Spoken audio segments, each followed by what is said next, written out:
In 2021, a small medical device startup in Brooklyn Park, Minnesota, accepted a $12 million investment from a Hong Kong-listed pharmaceutical group. The startup was called FastWave Medical. It was building lasers, tiny, precise lasers, to break up calcium deposits inside human arteries. 4 years later, FastWave's CEO would tell a Minnesota newspaper that the same laser technology, in the wrong hands, could be repurposed for defense applications or for something far more strategically valuable: semiconductor manufacturing. By that point, the Chinese investor had stopped cooperating. It had quietly signed a partnership with a Chinese competitor building suspiciously similar technology. And FastWave was filing a loan with the U.S. Committee on Foreign Investment, trying to untangle itself from a deal it had once celebrated. This is not a story about one startup. This is a story about a pattern that's playing out across electric vehicles, drones, artificial intelligence chips, and dozens of industries you've never heard of.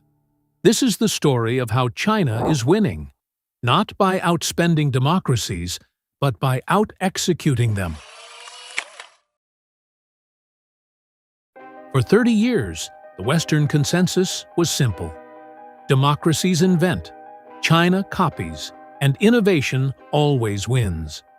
That consensus is dead. Today, China builds more electric vehicles than the rest of the world combined.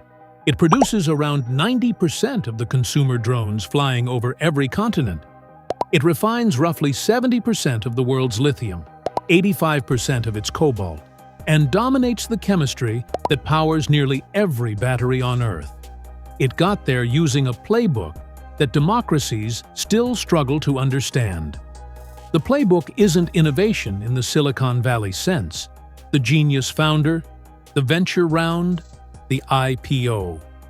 It's something colder, slower, and far more strategic. It's called mass execution. The United States and Europe still lead the world in early-stage research. Universities in Cambridge and Stanford still produce most of the foundational breakthroughs. But once a technology exists, once it's been published, patented, or sold, China takes it, refines it, scales it, and undercuts every competitor on the planet. It is, in essence, a system designed to win the second half of every technology race. And it's working. Take electric vehicles. Between 2009 and 2023, Beijing channeled an estimated $230 billion into EV subsidies, infrastructure, and research. Not because Chinese consumers were demanding it, because the state decided this would be a strategic industry. By 2024, China had overtaken Japan as the world's largest vehicle exporter, shipping 5.2 million cars abroad, a nearly 70% jump in a single year. Its domestic EV brands now sell 31 million vehicles a year, with new energy vehicles making up over 40% of production. Forecasts now suggest China could be building 4 out of every 10 cars on Earth by 2030. How did this happen? It wasn't because Chinese engineers invented the lithium-ion battery. That was Sony in 1991. It wasn't because they pioneered the modern EV. Tesla did that, with American taxpayer help. It happened because while American and European car makers were arguing about quarterly margins, Chinese firms like BYD and CATL were locking up the entire battery supply chain, from nickel mines in Indonesia to lithium refineries in Sichuan. Today, CATL alone controls roughly 37% of the global EV battery market. The company has built or announced plants in Germany, Hungary, Indonesia, and Spain. It has joint ventures with Ford and Stellantis, the very Western automakers it is methodically displacing. The result? A domestic production surplus estimated at up to 20 million vehicles by the end of 2025. Far more than China can absorb. so they export aggressively. Chinese EV market share in the Gulf jumped from 2% in 2019 to roughly 15% in 2025. In Thailand, Chinese brands now command 75 to 85% of the new energy vehicle market.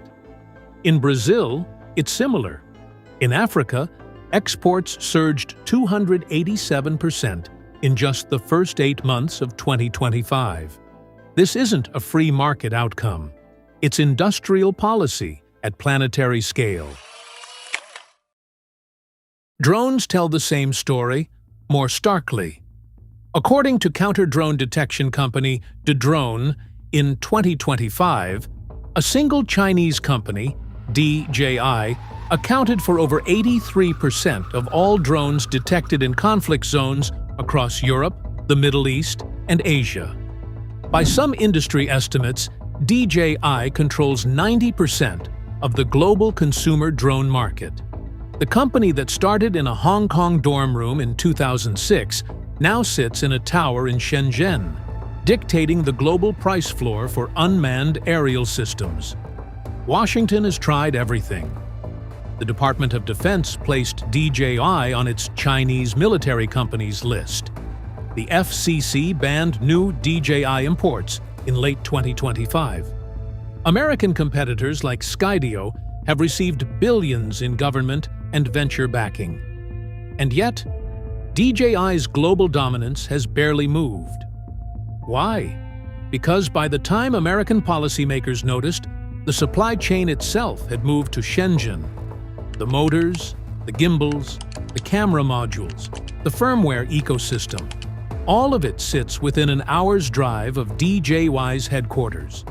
You can ban the brand. You cannot easily ban the supply chain. This is what mass execution looks like at maturity. The competitor doesn't just lose the sale. They lose access to the parts they would need to even build a competitor. Which brings us to the most important battlefield of all: artificial intelligence. If EVs and drones are the industries of the present, AI is the empire of the future.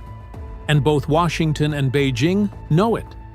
In January 2025, the U.S. Bureau of Industry and Security finalized what's now called the AI Diffusion Framework, a sweeping export control regime that placed worldwide licensing requirements on NVIDIA's most powerful AI chips.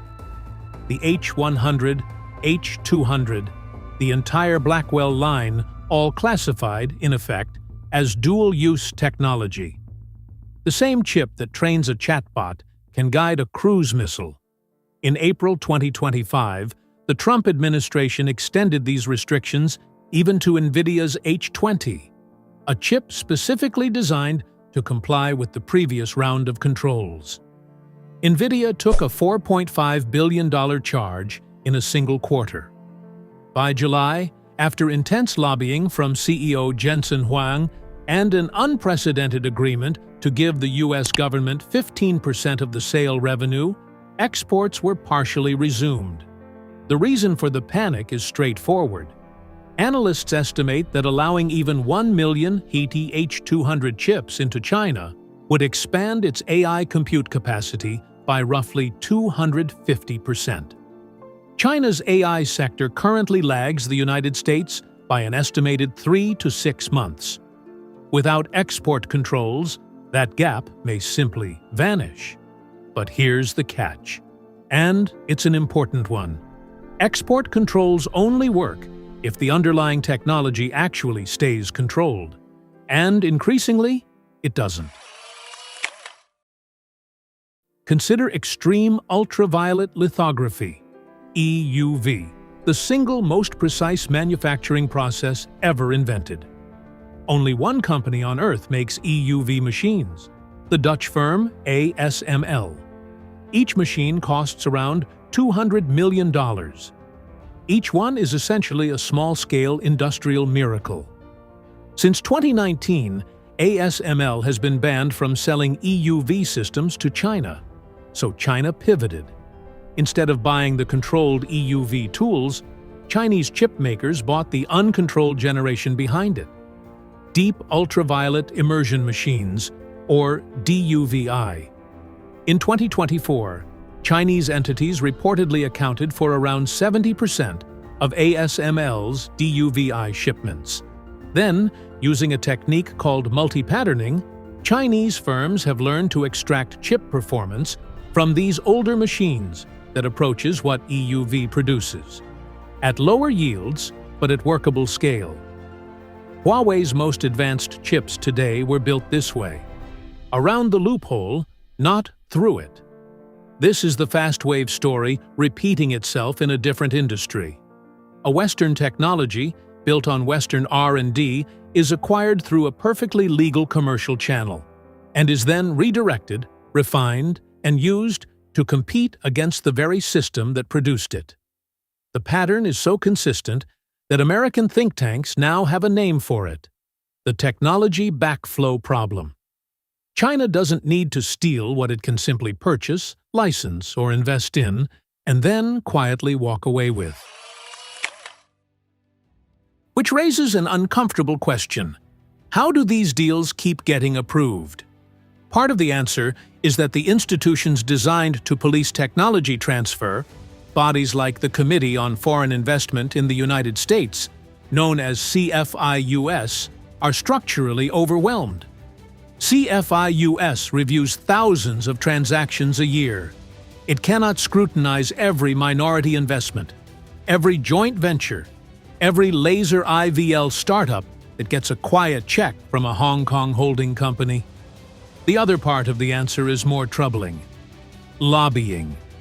Chinese-linked entities have, for years, retained top-tier American law firms, consulting groups, and lobbying houses to shape the regulatory environment. The U.S. Congress's 2025 National Defense Authorization Act now contains a provision, Section 851, that effectively prohibits the Defense Department from contracting with any firm that simultaneously lobbies for Chinese military-affiliated entities. The fact that such a provision was needed is itself the story. Meanwhile, Beijing's domestic regulator, SAMR, has begun using its own antitrust authority strategically, opening investigations against NVIDIA and others to extract concessions on chip access. The lobbying battle, in other words, runs in both directions, and democracies, structurally, are slower to play it. If this is happening in the United States, the country with the most aggressive enforcement apparatus on Earth, it is almost certainly happening, in some form, everywhere else. For India, the implications are particularly sharp. India's semiconductor mission, its drone push, its electric vehicle ambitions, all of these unfold against a backdrop of overwhelming Chinese supply chain dominance. National Security Advisor Ajit Doval flagged the risk of 85% Chinese dependence in critical pharmaceuticals more than a decade ago. The number has barely moved. The hard truth is this: democracies are good at invention and bad at execution. Authoritarian industrial states are bad at invention and extraordinary at execution. In a globalized economy, the second model has compounding advantages. It captures the value, captures the supply chain, and captures the leverage. The question isn't whether China will continue to exploit democratic openness. It will. The question is whether democracies, including India, will build the institutional reflexes to compete on execution without becoming what they're competing against. When Fastwave's CEO talks about his laser technology ending up in a foreign competitor's hands, he isn't being paranoid. He's describing the operating system of 21st century industrial competition. The contest of the next decade won't be decided by who invents the next breakthrough. It will be decided by who executes it, at scale, in volume, and with the patience that markets reward and democracies too often do not. The clock is already running.